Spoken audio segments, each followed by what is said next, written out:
Welcome to the Cali 2 Power training. I'm Tamara Kalinsky and I'll be your trainer, and I'm super happy to be a part of your fitness journey, whether it's losing weight or gaining muscle or both.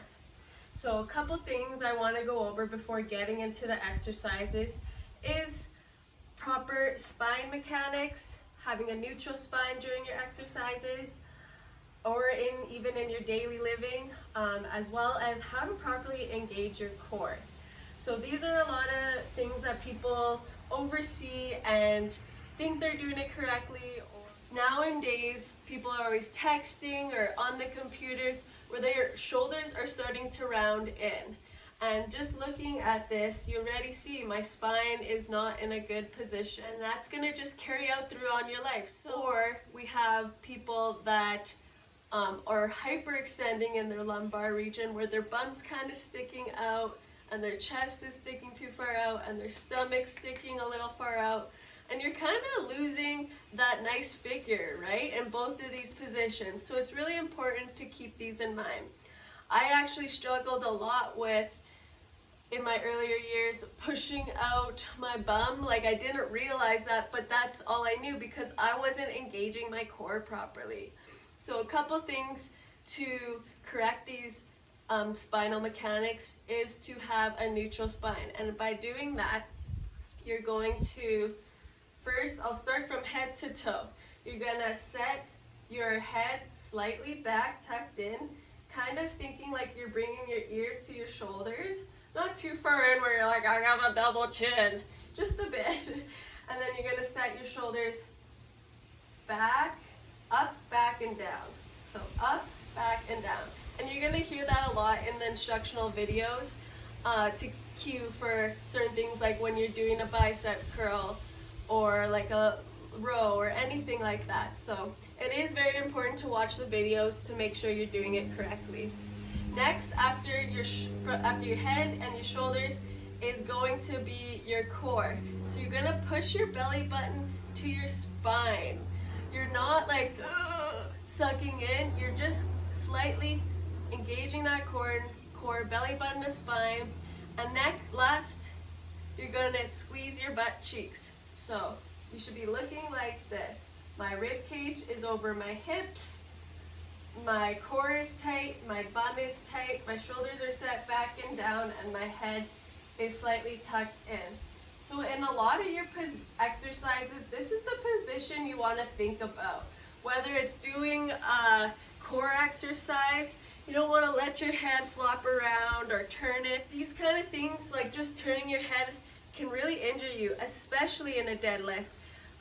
That being said, deadlifts and squats are really the most technical exercise out there, and I want to help you perform these correctly. And another way to know if you are doing it correctly is take a video of yourself and see, am I setting my shoulders back enough? Am I hyperextending too much? You think you're setting, but you might be hyperextending. So take your video, watch it. If you're not sure, send it to me and we'll go from there.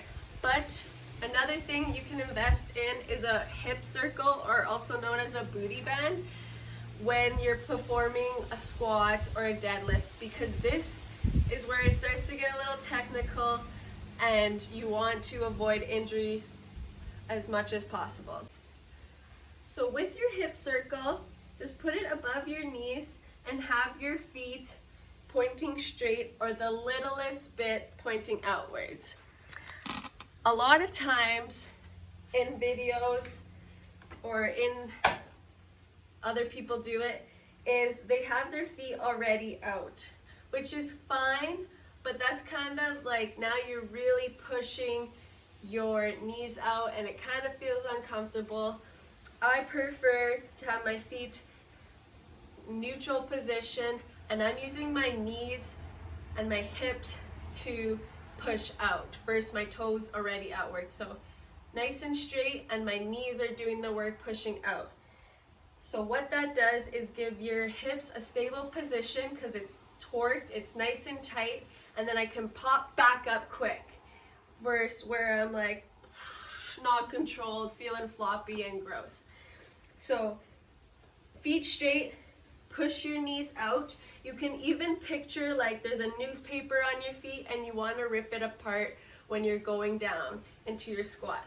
So your knees are always pushing out as you're coming down, core engaged. You can take it nice and slow, chest up, and then pop back up and squeeze your glutes. Remember, squeezing the glutes is that neutral spine position, having your rib cage over your hips and shoulders back, keeping your body upright. Okay, so really, even on your deadlifts, you can use your booty band, hip circle, and same thing, you're still trying to push your knees out. You're gonna squeeze your elbows in and then come up and down. Thing to keep in mind is the one joint rule. We're really only moving from our hips up most of the time, or our shoulders. If our back is rounding, that joint should not be moving. It's just our hips or our shoulders. So coming down into a deadlift, shoulders are set back, coming down, my back's not rounding, it's not arching, and then I'm pulling up, squeezing my glutes. Down, back's not arching or rounding, coming up, and squeezing my glutes. Sometimes we'll see a hyperextend. Try really not to avoid that, just nice and controlled. And keeping in mind, having a neutral spine throughout the day, I can tell you, I don't do it all the time. It'll be exhausting, but something when you're walking or standing in line or cooking or whatever, just think, squeeze the cheeks, belly button to spine, and shoulders back. So the first 2 weeks in your program, I really want you to focus on form, slowing it down, having that muscle-mind to connection. What am I working? Am I working these muscles properly? Where do I feel the burn? All these things are great cues to think about when you're working out, not just rushing through it and going through the punches.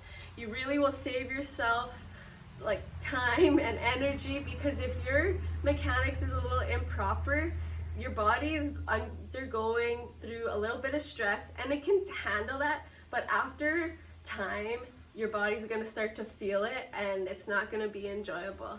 So one more thing before I forget is also with your bench press or your chest press or bicep curl or shoulder press, really focus on keeping your wrist nice and locked, not having it floppy jalopy or too far back where you're putting a lot of strain on it. The only time you'll really have that too far backness is when you're doing a front squat, but we'll get there in time. What I'm more so saying is for a shoulder press, that dumbbell is going to be sitting on the fat part of my hand and I'm pushing straight up. I'm not kind of letting it bounce back a bit. See the difference? This is bad position, this is good position. And then also with doing a bicep curl, you don't want to kind of let your wrist loose, you want to keep it tight and punch out that bicep curl. Alright, message me if you have any questions. I appreciate the support and love to help you guys out with my knowledge. I've been doing this for many years and I've learned a lot.